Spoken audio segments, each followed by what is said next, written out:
slow up, no I don't take shit. I got no love for the fakeness. If you wanna play tough and wanna hate this, I'll always show up.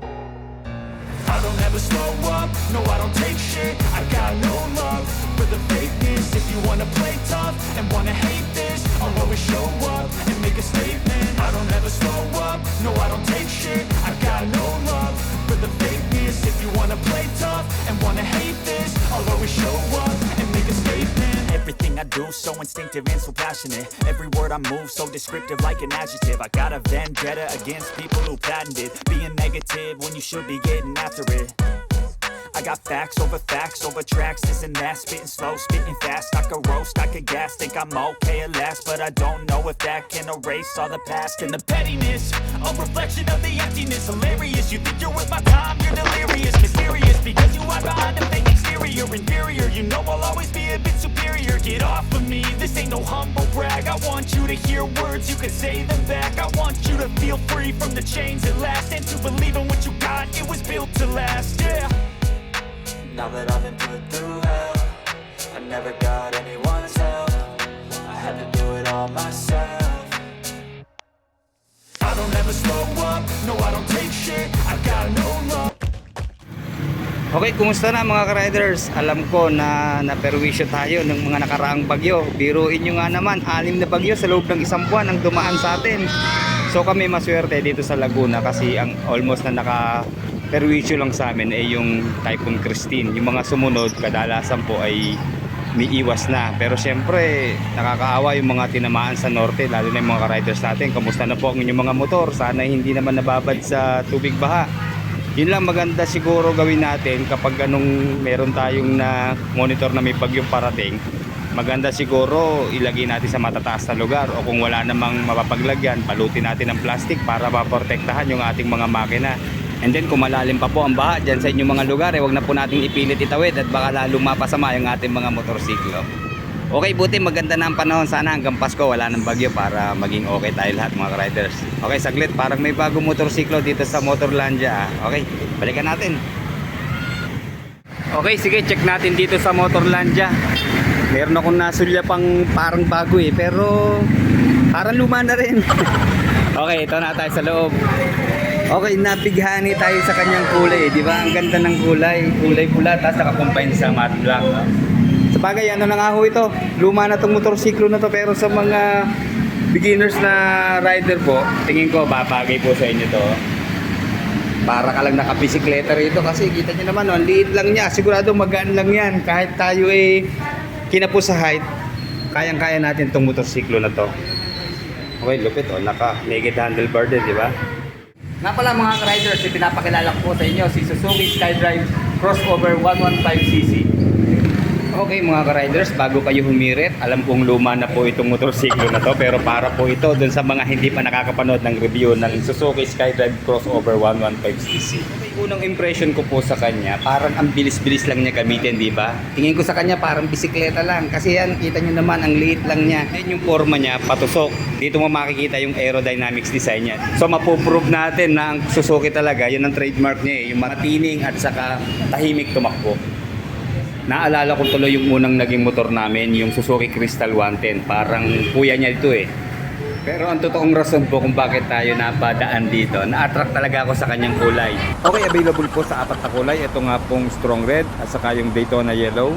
Meron din po siyang pearl ash blue at saka yung solid black. Galing din po nag-design ng kanyang decals. Ayan, napakasimple lang dito sa harap pero ang angas ng dating, di ba?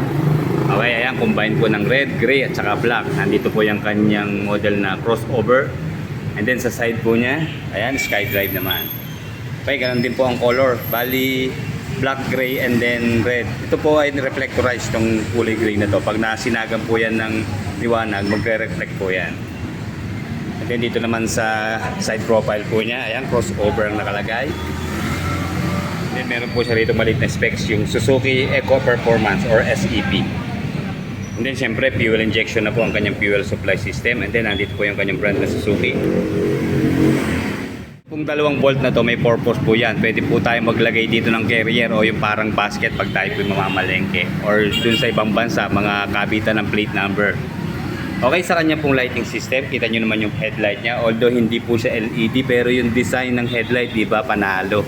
Kahit naka-bulb lang po siya sa kanyang headlight at saka sa turning signals, okay lang po yan. So kung gusto nyo pong mag-enhance or mag-improve ng ilaw, siguro palit lang tayo ng halogen bulb na yung kulay white para LED na rin ang dating. Okay, dito po sa kanyang front fender na pure red ang kulay, hindi po siya flexible tingin ko kasi makapal po siya. Ayan, hindi ko siya kayang UPN.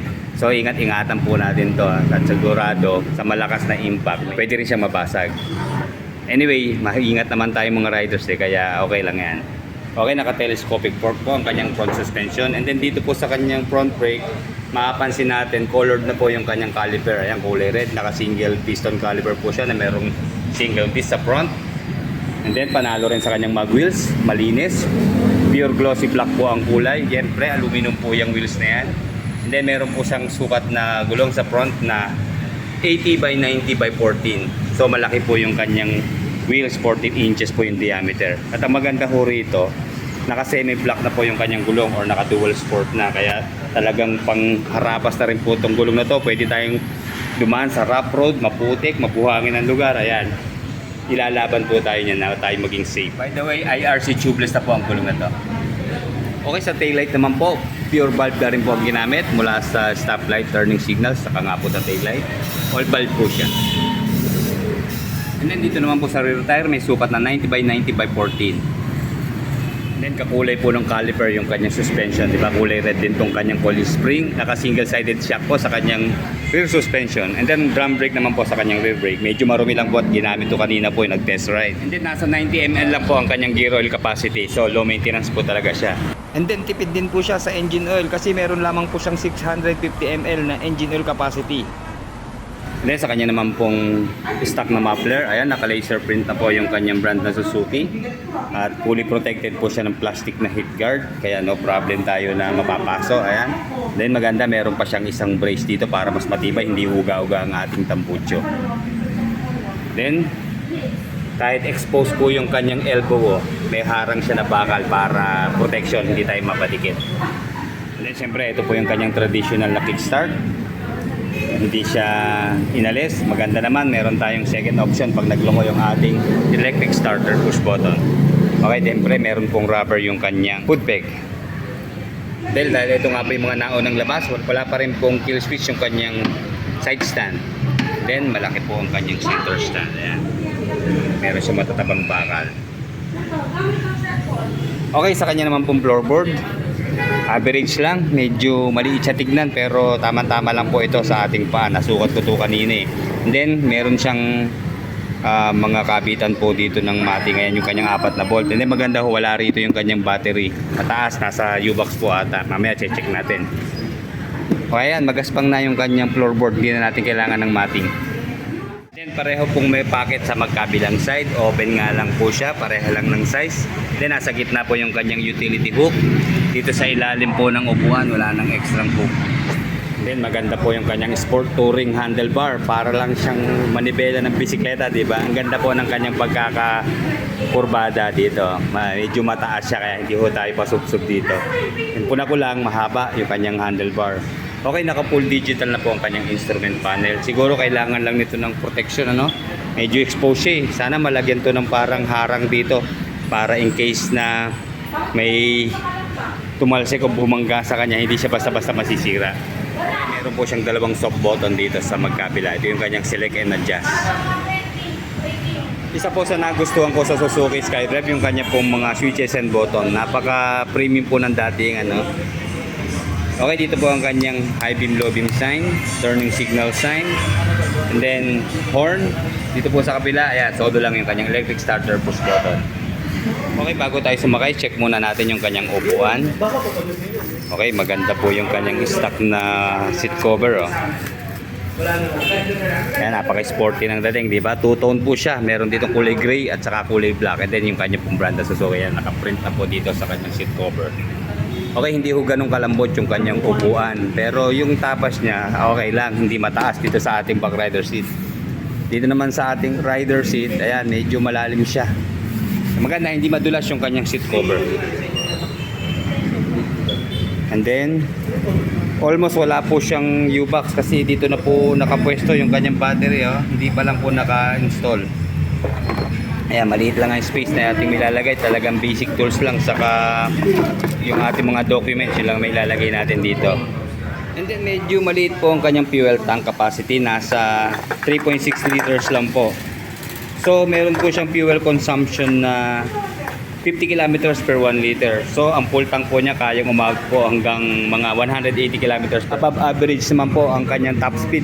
Dahil 115cc nga po ito, kaya po niya ang 102 kilometers per hour. Okay, sa importanteng detalye po niyan, meron lamang po siyang 94 kilos sa kanyang curb mass. And then maganda po yung kanyang ground clearance, mataas, nasa 150 mm. Nagustuhan ko sa lahat para sa mga average Pinoy height na rider. Nasa 740 mm lang po ang kanyang seat height. Kaya hindi po tayo mahihirapan dito.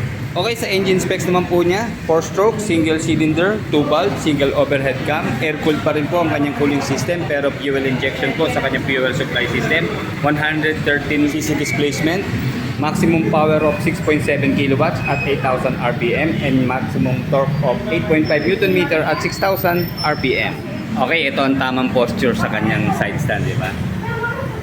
Hindi na tayo mag-a-adjust. Tama-tama na yung kanyang pagkakatagilid. Okay, let's go. Ayan, kita nyo, baba po talaga niya.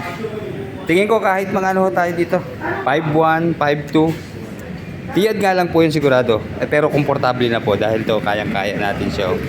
Okay, maliit siya tignan pag nasa front view tayo, di ba? Pero pag nakasakay na tayo, medyo may kalaparan din siya, oh. Ayan, ha. Ayan, sakto po yung size na natin na pa dito sa kanyang mating, oh.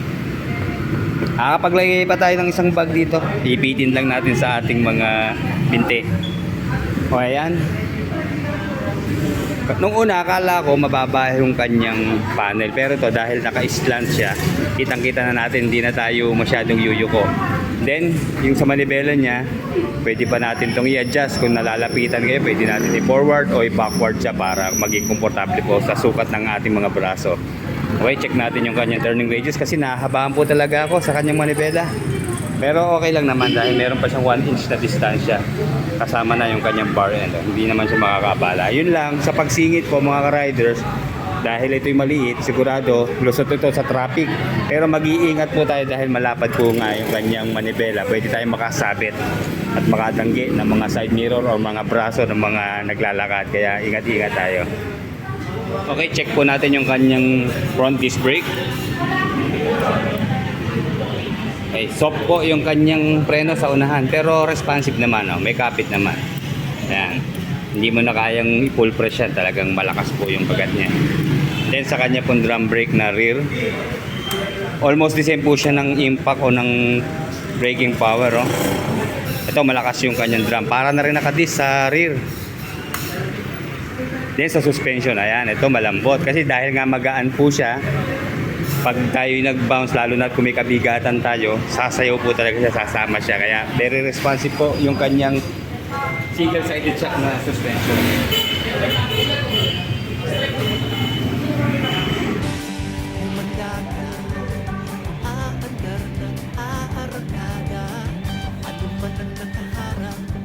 Sabay natin lalampasan, samahan ng lakas ng loob, signify mo ang iyong motor, ang lahat ay kakayanin, kaya natin ito. Ang may tiwala sa sarili, sigaw, astig sa susunod. Ito lang ang pasada sa bawat araw. Sumigaw, astig ka sa Suzuki. Anong hirap man ang daanan, natin ay di alintana. Pagkakarating sa pagdating, ang sarap ng feeling.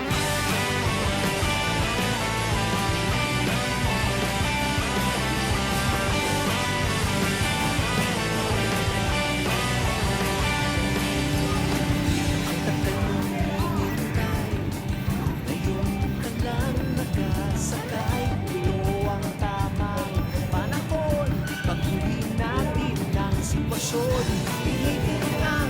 bakit ganon. Basta't tanging helmet nakasuot, abutin ang pangarap na sa'yo'y naghihintay. Ang may niwala sa sarili, sumigaw. Habang inaantay po natin yung updated na price ng Suzuki SkyDrive Crossover 115cc.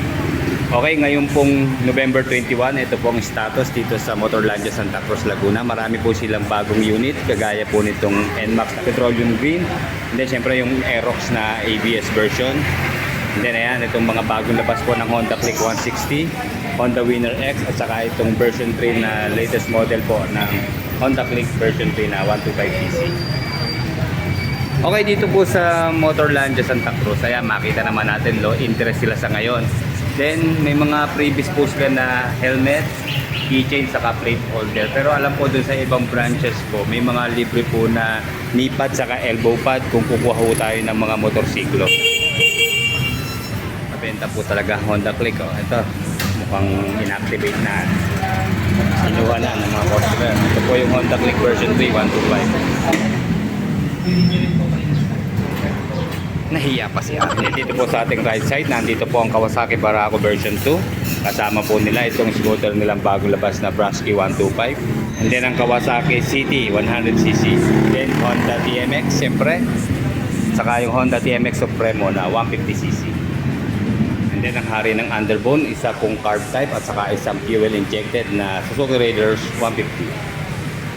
Then another Barako version 2, and katulad sa kabila. And then siyempre Aerox standard version at saka NMAX ABS version. Okay, si Honda XRM 125. Ito po yung motored version. And then siyempre yung kanilang Honda PCX na 160. Ganda ng kanyang version ngayon. Ayan po yung kanyang latest version na naka-emblem na yung kanyang model name na PCX. Okay, ito naman yung sa pang version. Ayan, yung kulay gold naman yung kanyang emblem. Bali, PCX 160 ng Honda. Honda Beat, syempre. 110cc. Po yung version 3.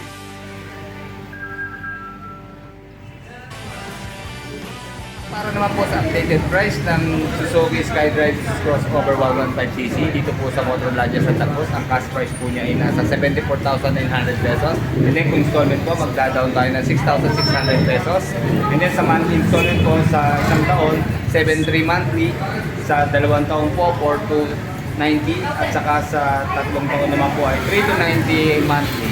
And then meron po siyang rebate na 200. Okay, para po sa inyong mga karagdagang katanungan, pwede po kayo mag-message sa kanilang Facebook account or gusto niyo po mag-apply through online. Hanapin niyo lang po sa Facebook ang Motorlandia Santa Cruz. Okay, like, comment, and subscribe sa ating channel. Maraming salamat po.